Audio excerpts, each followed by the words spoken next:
Hello everyone, welcome back to the channel. My name is Marco and today we are back with more Jujutsu Kaisen Season 2, episode number 13. And in this episode I'm officially caught up and I will be the same as you guys. We will wait for new episodes together from now on. And because I did 2 episodes of Jujutsu Kaisen per week, that means that I will have 1 day off. I won't immediately fill that day with another show. I will place a new poll that will replace Jujutsu Kaisen when the time comes, when the season ends. I don't even know how many episodes there will be, but so far, season 2, I mean, I can't, it's not fair to judge, right? Yet, because season 2 is not over and compare it to season 1. Season 1 was goated, but so far, if season 2 keeps going like this, I have no doubt that it will be better than season 1, even though we don't have our boy Gojo right now. He's sealed, and because of that fact, we are literally witnessing this hell. And these are kids, man. None of the skilled Jujutsu sorcerers are here, right? The special grades one. We have now Bito Zenin here, right? But Yuki is not here. Yuta is not here. Gojo is sealed. So it's up to these kids, man, who are first year like Itadori, Fushiguro, and Nobara to face these very, very dangerous curses and opponents, man. It's inevitable that it will be so many casualties. The kids got thrown into the fire really fast, man. Like, it's insane that we're already facing opponents of this level, right? Like, literally, we still didn't have time to, like, learn much when it comes to Itadori, Nobara, and Fushiguro, right? They were immediately thrown into fire and facing these curses, man, putting their lives on the line. But that is the life of Jujutsu sorcerers. That they said that at the very beginning. Hell lies ahead of you. That's what Gojo said to Itadori, right? So he was not bluffing, definitely. It's insane. And we saw Mei, that poor guy, man. For some reason, I have a feeling that he was kind of happy that he the last thing he saw was that smile of Mei, bro. That was so brutal. She's all about the money, man. Very interesting character. Ghetto, just casually, I mean, I say ghetto, but it's some fucking brain curse or technique or whatever the heck it is summoned smallpox curse that has a domain expansion and used it immediately on Mei, but it seems like she was able to get out of that one.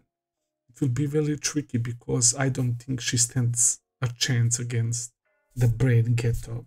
I don't see Mei winning, man. I definitely see her as one of those characters that will lose. Then we have obviously Toji, who is freaking back, and I don't know how long will that last, or is he back for good? Granny is dead, so might as well be completely revived, which is insane. He's gonna be the unpredictable factor of chaos. I mean, he's gonna go after sorcerers, that's for sure.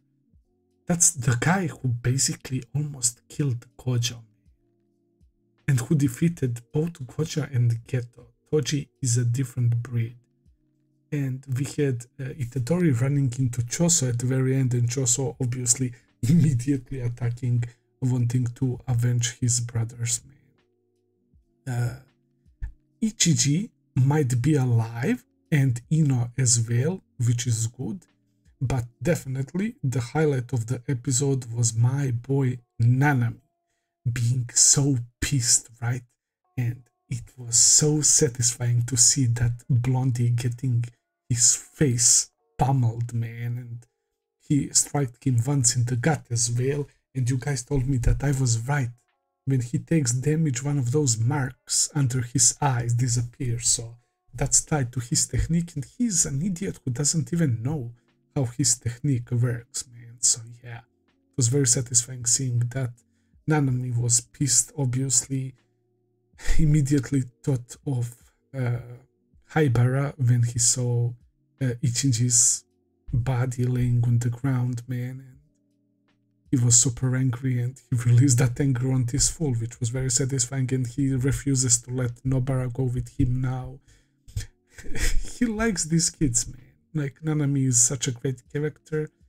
And yeah, another thing that I didn't notice, his 7-3 technique didn't actually work against this guy, which is also interesting. So this guy's technique certainly has potential, but he's such a scumbag, man, coward who prays after weak.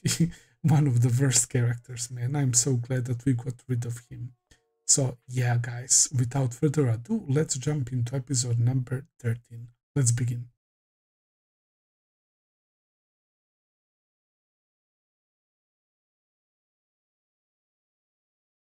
All right, guys, that has to be definitely the craziest fight of the series so far, man. From the very beginning of the episode until the end, the level of animation was insane. It was pure eye candy to watch this episode, man. The fight itself was brilliantly directed, right? The choreography and everything, like, it was hard to follow. It was so smooth, man. Back and forth, right? Both Choso and Itadori dealing damage to each other, but Choso definitely dealt some lethal blows. He started off with that piercing of Itadori's arm at the very beginning, and later on he pierced his side and then his liver, and then he kept destroying him little by little, and in the end when he like slashed his arm off, he was missing part of his shoulder. Itadori was in terrible condition, man.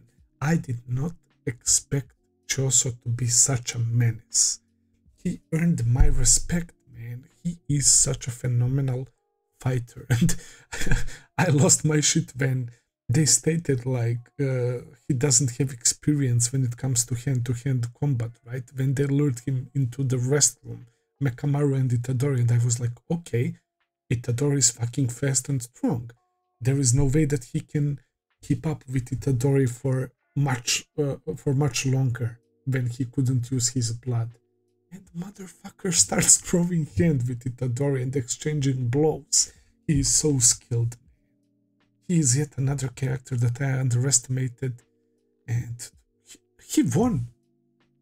Choso defeated our boy Yuji. Yeah, I'm going back to what I said actually before I started this episode about Yuji, Nobara and Fushiguro. I feel like they got thrown into fire really quick. Like, yeah, we know that Itadori learned about the Black Flash. He got that quick training from Todo, quick training from Gojo, but he didn't actually like gain too much experience. Like, how to put it, man? I feel like they're dealing with something they shouldn't deal right now. They're not ready. Let's put it that way. It's like if Naruto faced off Akatsuki at the freaking Land of Waves arc at the very beginning, man. That's the vibe I'm getting.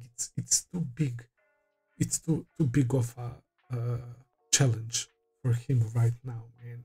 Even though that he is very strong and very fast and all of that, they're not ready. But that's what makes this show special, man. It's so brutal. The main character just got his ass whooped by the guy who you wouldn't really think would defeat him, right? But after this episode, Choso definitely earned my respect, man. That was brilliant fight. I'm still stunned, man. I will have to rewatch this episode for sure. That was beautiful. And the whole episode was dedicated to their fight. Literally nothing else. We saw that scene at the beginning with Inumaki, right? About to use his curse technique. And that post-ending scene with those two girls that get her rescued approaching Itadori. And as I said, I think they have something helpful for Itadori. Maybe they can heal him, patch him up or whatever, because right now they have the same enemy, and that is the creature, technique, curse, or whatever it is that's controlling Geto. So they have enemy in common, so they have no reason to kill Itadori right now. Or maybe they want to do something with Sukuna, which I doubt. Speaking of Sukuna, he came out only to fucking roast Itadori for losing to Choso. He calls Choso riffraff. Well, yeah, maybe to Sukuna, bro. I don't really know how much Sukuna is strong when he is at his full power, but he demonstrated his strength against that special great curse when he flexed his domain expansion and all of that, and he fought Fushiguro.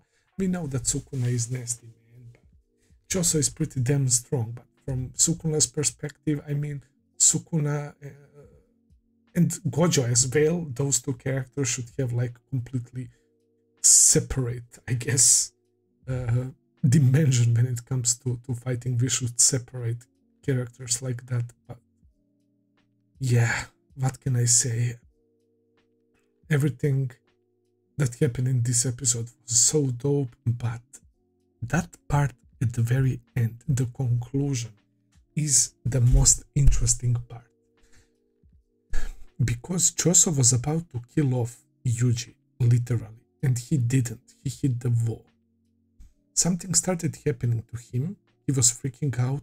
He even was bloody, right?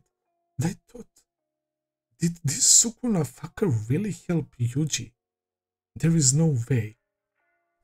But after I saw that memory and like the blood fusing and all of that, it's making me believe that Sukuna has nothing to do with this. As I said, maybe because their blood fused, he like sensed Yuji's emotions or whatever. But how did he get that memory? How can you get memory that doesn't exist, bro? It's the same shit as Todo. Like Todo imagined that fucking whole backstory of him and Itadori, man. Is that like Itadori effect or some shit, bro? At this point, maybe that's his curse technique, man. Oh my god. But no, seriously, I have no clue what happened there. And Itadori feeding him and calling him brother. I don't know. I also said, like, is there any chance that they might be somehow related? Because we don't know Yuji's mom and dad. Maybe someone, his mom or dad, is like connected to Kamo clan, which is connected to Kamo Noritoshi, who is connected to these dead paintings, and through the blood he like felt that they're actually like related or some shit, and that's why he's got that memory or freaked out. So those are some of the possibilities. Or maybe I doubt.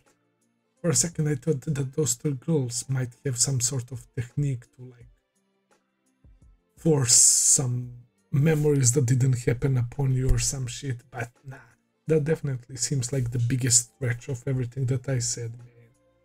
Whatever the case may be, really interesting conclusion, absolutely amazing episode and fight, 10 out of 10. I enjoyed that a lot, guys. Hopefully you enjoyed the reaction. If you did, please consider subscribing, leave a like, comment, all that good stuff. As always, check out my Patreon page if you want to see full and early reactions. I will be seeing you very soon with another video. Until then, take care and have a nice day. See ya, guys.